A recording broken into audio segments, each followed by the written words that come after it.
నా పేరు మూర్తి. నేను మల్కాజ్గిరి హైదరాబాద్లో ఉంటాను. మా అబ్బాయికి స్వతహాగా జెనెటిక్ ప్రాబ్లం, డౌన్ సిండ్రోమ్స్లో పుట్టాడు. పుట్టిన తర్వాత వాడికి అన్నీ మేమే చేయాల్సి వచ్చేది. వాడికి అన్నం తినిపిస్తాం కానీ, స్నానం చేయిస్తాం కానీ, బట్టలు వేస్తాం కానీ అలా మేమే చేయించాల్సి వచ్చేది.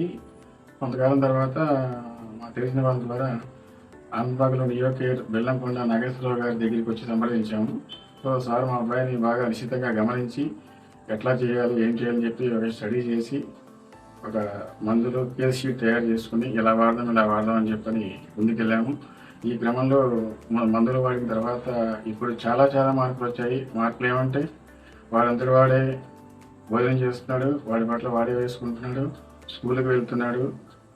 ఇంకా ఏదో చేయాలని తపన అనేది రోజుకి పెరుగుతోంది. దీని అంతటి కారణం సార్ చేసిన కృషి, పట్టుదల. మాకు బాగా ఎంకరేజ్మెంట్ ఇచ్చి వెన్ను తట్టారు. సో మీరు కూడా మీ ఇలాంటి పిల్లలు ఏమన్నా ఉంటే దయచేసి వాళ్ళని వదిలిపెట్టకుండా మీ బాధ్యత. హోమియోపతి అనేది అంటే మన నమ్మకం, ఆ నమ్మకంతో ముందుకెళ్తే వాళ్ళకి జీవితం మనం కల్పిస్తాము. కాబట్టి మీరందరూ ఈ వీడియో చూసిన వాళ్ళకి ఒకటే చెప్తున్నాను, మా అబ్బాయిని నేను నమ్మి డాక్టర్ గారి చేతిలో పెట్టాను.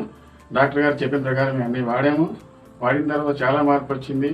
ఈరోజు వాడి పనులు వాడు చేసుకుంటున్నాడు. మాకు ఒక భరోసా వచ్చింది. ఎట్లా అంటే వాడు అన్నం తినగలుగుతున్నాడు, వాడికి ఏం కావాలో చెప్పగలుగుతున్నాడు, వాడు బయటకు వస్తున్నాడు, నాకు ఇది కావాలి అది కావాలని చెప్పగలుగుతున్నాడు. అంటే ఏంటి, మన నమ్మకంతో మందులు వాడుతున్నాము, నమ్మకంతో సార్ మాకు హెల్ప్ చేస్తున్నారు. కాబట్టి మీ ద్వారా ఎవరన్నా ఇలాంటి పిల్లలు ఉంటే దయచేసి వదిలేయకుండా డాక్టర్ గారి దగ్గరికి వచ్చి అన్నీ చెప్తే సార్ స్టడీ చేసి ముందుకు తీసుకెళ్తారు. హోమియోపతి అనేది నమ్మకంతో ముందుకెళ్ళండి. నమస్తే.